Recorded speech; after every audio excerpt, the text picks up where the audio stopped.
আসসালামু আলাইকুম। আমি মোহাম্মদ ইকবাল হোসেন, সহকারী শিক্ষক, শরীরচর্চা, বাগদি বালিকা মাধ্যমিক বিদ্যালয়, রাজাপুর, জালকাঠি। প্রিয় শিক্ষার্থীরা, অনলাইন ক্লাসে তোমাদের স্বাগত। আশা করি তোমরা আল্লাহর ইচ্ছায়, সৃষ্টিকর্তার ইচ্ছায় তোমরা ভালোই আছো। আমরাও ভালো আছি। আশা করব তোমরা ভবিষ্যতেও ভালো থাকবে। বিশ্ব মহামারীতে তোমরা স্বাস্থ্যবিধি মেনে ভালো থাকবে, এটাই আমাদের আশা। আজ আমরা ষষ্ঠ শ্রেণীর ইংলিশ সেকেন্ড পেপারের পার্টস অফ স্পিচ নিয়ে আলোচনা করব। তো আমাদের আজকে পাঠ্য বিষয় পার্টস অফ স্পিচ। প্রথমেই আসি আমরা, what is parts of speech? Parts of speech কি? অর্থাৎ আমাদের পার্টস অফ স্পিচ পড়ার জন্য পার্টস অফ স্পিচ কি সেটা জানা প্রয়োজন। আমরা এই পার্টস অফ স্পিচ কি এটা জানার জন্য প্রথমে কয়েকটা বাক্য পড়ে নেব। যেমন, we live in Bangladesh, it is a beautiful country.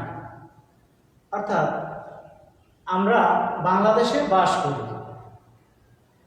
এখানে ইট না দিয়ে বাংলাদেশ ইজ এ বিউটিফুল কান্ট্রিও দিতে পারত। তো এখানে it is a beautiful country, অর্থাৎ এই সেন্টেন্সটা অঙ্গাঙ্গি জড়িত। এটা পরে আমরা যখন বিস্তারিত আলোচনা করব তখন বোঝাবো। তো আমরা শুধু এটাই ভাববো যে it is a beautiful country, তার মানে বাংলাদেশ একটি সুন্দর দেশ, ইহা একটি সুন্দর দেশ। এই জায়গায় আই ইট রাইস, আমি ভাত খাই। তো এই অর্থ সেন্টেন্সগুলো দেখলে আমরা উপরের প্রত্যেকটা সেন্টেন্সেরই একটা আলাদা আলাদা অর্থ আছে। অর্থাৎ উপরে উল্লেখিত প্রত্যেকটি ওয়ার্ড দ্বারা কোনো না কোনো অর্থ বুঝিয়েছে, কোনো না কোনো অর্থ আমরা বুঝি। যেমন রহিম গো টু স্কুল, রহিম স্কুলে যায়। আই ইট রাইস, সে ভাত খায়।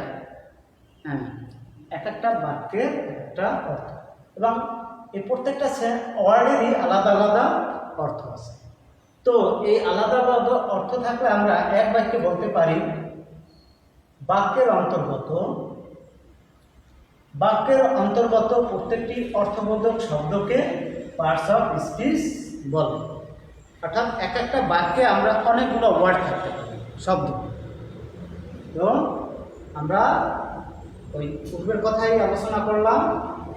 হ্যাঁ, বাক্যের অন্তর্গত প্রত্যেকটি অর্থবোধক শব্দকে পার্টস অফ স্পিচ বলে।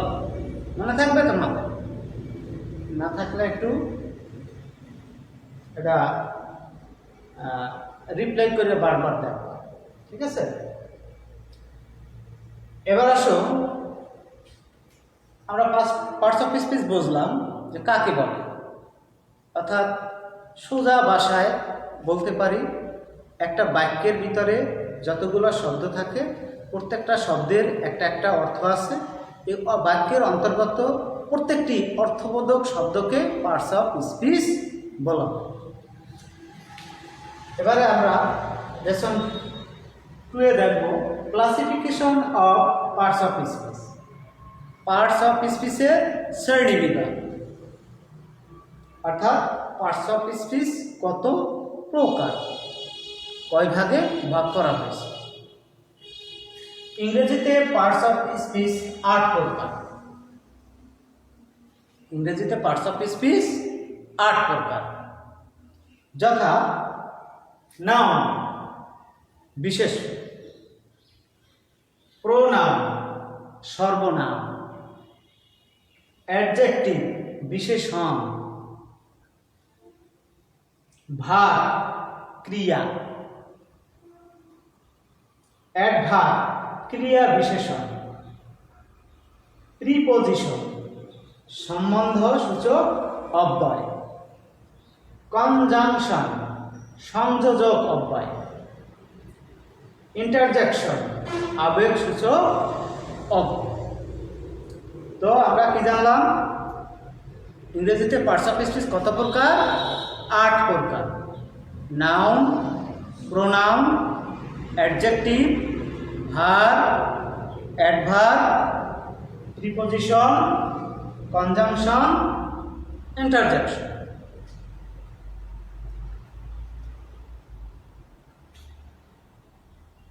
নাউন বিশেষ, বিশেষ্য বলতে কোনো কিছুর নামকে বোঝায়। নাউন মানে কোনো কিছুর নাম। কোনো কিছুর নাম বলতে তো সব নামই বোঝা যায়। রহিম, করিম, চেয়ার, টেবিল, স্কুল, কলেজ, মাদ্রাসা, রাস্তাঘাট, ইত্যাদি ইত্যাদি নাম। নাম বলতে সব কিছুর নামকে বোঝায়। যদিও আমরা আমাদের এই পার্ট আজকে 2টা, what is parts of speech আর classification of parts of speech. এর বিস্তারিত ব্যাখ্যা আমরা আগামী ক্লাসে করব। তো যতদূর পারি এটা আজকে একটু আলোচনা করব। নাউন বলতে আমরা বুঝি কোনো কিছুর নাম কি নাউন বলে। এর বিস্তারিত ব্যাখ্যা আগামী ক্লাসে যদিও করব, আজকে মোটামুটি একটু তোমাদের ধারণা। প্রোনাউন, সর্বনাম। সর্বনাম বলতে নামের পরিবর্তে যা যা বসবে।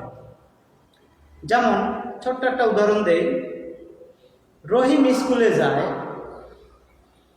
সে স্কুলে গিয়ে খেলাধুলা করে, সে স্কুলে যে পড়াশোনা করে। তাহলে আমরা 2 জায়গায় রহিমের পরিবর্তে কি বসাইলাম? সে। বারবার যদি বলতাম রহিম স্কুলে যায়, রহিম স্কুলে যে পড়াশোনা করে, রহিম স্কুলে যে খেলাধুলা করে, তো বারবার এই রহিম রহিম করার দরকার নেই। অর্থাৎ আমরা এই সেন্টেন্সটার মতো, উই লিভ ইন বাংলাদেশ, আমরা বাংলাদেশে বাস করি। It is a beautiful country. এখানে ব্যবহার করা হয়েছে, বোঝাই যায় বাংলাদেশের পরিবর্তে ইহা একটি সুন্দর দেশ। ইহা বলতে কোন দেশ? বাংলাদেশ। ঠিক ওই রকম। এবারে আসো অ্যাডজেক্টিভ, বিশেষণ। মানে নাউন এবং প্রোনাউনের কি? বিশেষণ মানে গুণ। গুণ, নাউন প্রোনাউনের দোষ, গুণ ইত্যাদিকে বোঝায়। ঠিক আছে। আর এরপরের শব্দ ভার্ব। ভার্ব মানে কি? ক্রিয়া। ক্রিয়া বলতে কোনো কিছুর কাজকে বোঝায়। সোজা বাংলায় কোনো কিছু কাজ করাকে বোঝায়। আমি যে এটা পড়াচ্ছি, এভাবে করছি, এটাও আমার একটা কাজ। তোমরা হাইটে স্কুলে আসছো, এটা তোমাদের কাজ। ঠিক আছে। আমরা ভাত খাই, খাওয়াটাও একটা কাজ। তো ভাত দ্বারা আমরা কি বুঝি? কোনো কিছু করা, যাওয়া, হওয়া ইত্যাদিকে ভার্ব বলে। যদিও আমরা সামনের ক্লাসে এর বিস্তারিত ব্যাখ্যা আকারে লেখা পড়ব, তো আজকে মোটামুটি তোমাদের একটা ধারণা দেব। অ্যাডভার্ব মানে ক্রিয়া বিশেষণ। এই কাজটা কিভাবে সম্পন্ন হয়েছে এটা কি বোঝায়। যাই হোক, আজ আগামী ক্লাসে আমরা এই 8 প্রকার নাম প্রোনাউনের বিস্তারিত ব্যাখ্যা সহকারে পড়ব। আর তোমাদের সর্বশেষ জানিয়ে দেই, সামনে শীত, অক্টোবর মাস চলতেছে, নভেম্বর, ডিসেম্বর, এই 2-3 মাস খুব শীত থাকবে। এই সময় তোমরা স্বাস্থ্যের দিকে নজর দিবে। কোভিড-19 মহামারী আকারে আসতে পারে, আবার এখনও চলতেছে, দ্বিতীয় দফায় আবার আসতে পারে। তো এই জন্য মানসিকভাবে প্রস্তুতি নেবে। এটা ভয়ের কোনো রোগ না, তোমরা শুধু স্বাস্থ্যবিধিগুলো মেনে চলবে, তাহলেই তোমরা সুস্থ থাকতে পারবে। আল্লাহ হাফেজ। আগামী ক্লাসে দেখো।